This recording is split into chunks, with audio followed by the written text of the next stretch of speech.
Hello and welcome to Lesson 1 of the Business English course, Essential Job Vocabulary. Let's begin by answering the question, where do you work? This seems like a simple question, but there are many ways to answer it. I work at, I work in, I work for, and I work with. Each preposition is correct in a different context. I work at and I work for are used with the name of the company. For example, I work at Espresso English. I work for Nike. You can also use for if you work directly for a famous person. I work for Tom Cruise. I'm his public relations manager. I work in is used in 4 situations. You can say, I work in a place. I work in an office. I work in a school. I work in a factory. You can also use in with a city or a country. I work in Paris. I work in France. I work in is also used with a department or area of a company. I work in the marketing department. I work in human resources. I work in sales. Finally, you can use I work in with a general area. I work in finance. I work in medical research. I work in consulting. You can say I work with the things or people that are the objects of your day-to-day work. For example, I work with computers. I'm a teacher.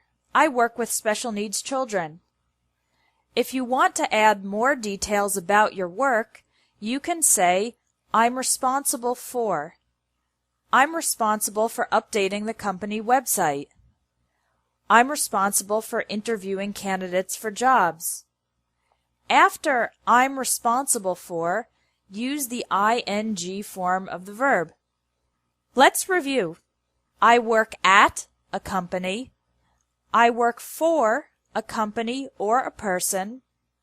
I work in a place, city, country, department, or general area. I work with people or things.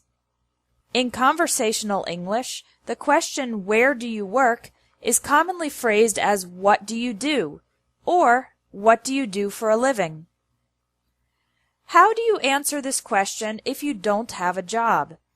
You can say, I'm unemployed, or more indirectly, I'm between jobs at the moment. If you work for yourself, you can say, I'm self-employed.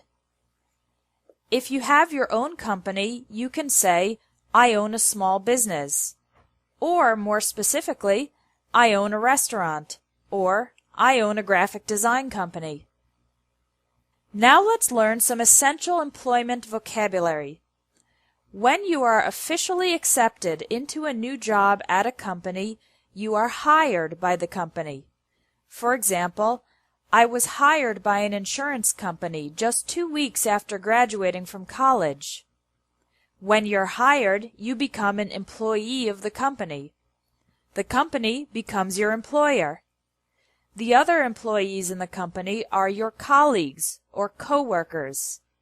The person above you who is responsible for your work is your boss or supervisor. As an employee of the company, you earn a salary, money you receive regularly for your work. Don't make the mistake of saying win a salary or get a salary. The correct verb is earn.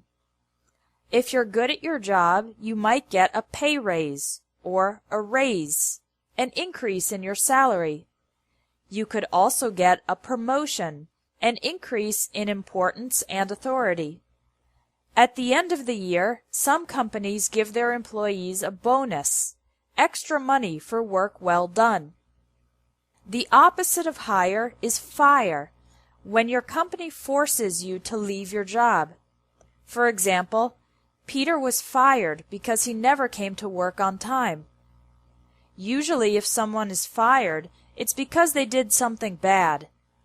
If an employee loses his or her job because of a neutral reason, like the company reducing its size, then we say the employee was laid off. For example, Donna was laid off when her company started having financial problems. If you decide to leave your job, there are 3 verbs you can use.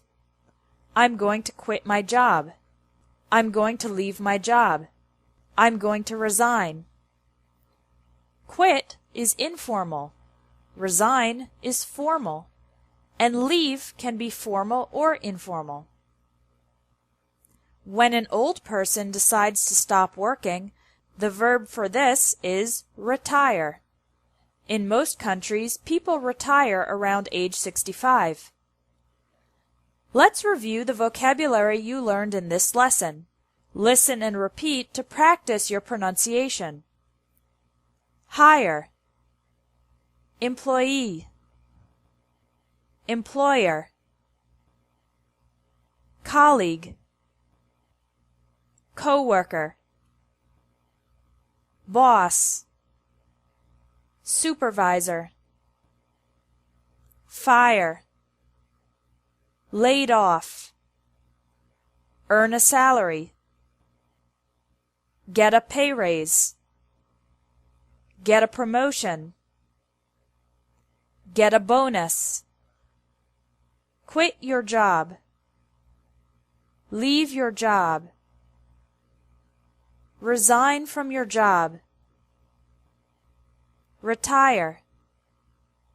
Now you can take the vocabulary quiz to practice using these words and sentences. There's also a bonus quiz with extra vocabulary related to professions. That's it for Lesson 1 of the Business English course. Come back tomorrow for Lesson 2, Interview English.